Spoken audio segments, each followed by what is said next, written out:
আমরা নির্বাচন কমিশনের ব্যাপারে অ্যাজ এ হোল আলোচনা করেছি যে আমরা নিবন্ধন পাওয়া থেকে শুরু করে এবং জাতীয় লীগ নামে যে আরেকটা দলকে নিবন্ধন দেওয়া হলো এবং শাপলা প্রতীক নিয়ে আমাদের সাথে কিরকম আচরণ করা হচ্ছে এবং ইশরাক হোসেনের মামলায় নির্বাচন কমিশনের যে অবস্থান ছিল এবং নির্বাচন কমিশন যে নিয়োগ কোন আগের আইনে যে নিয়োগ হয়েছে, ফলে পুরা প্রসেসে নির্বাচন কমিশনের যেই কার্যক্রম এবং নীরব প্রশ্নবিদ্ধ হয়েছে যে সেই বিষয়টা আমরা তুলে ধরেছি। আমাদের যদি প্রতীক না থাকে তাহলে তো আমাদের পক্ষে কমিশনে নির্বাচনে অংশগ্রহণ করা সম্ভব হবে না, আর অন্য কোনো প্রতীক তো আমরা নিব না, সেটা আমরা বলেছি নির্বাচন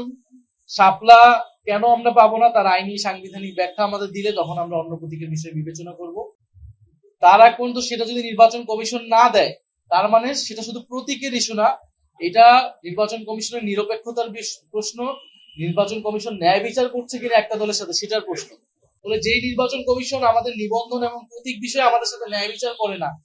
তার অধীনে নির্বাচনে গিয়ে আমরা নিরপেক্ষতা এবং ন্যায় বিচার পাবো, সঠিক ফলাফল পাবো, সেটাও তো আমরা বিশ্বাস করতে পারছি না।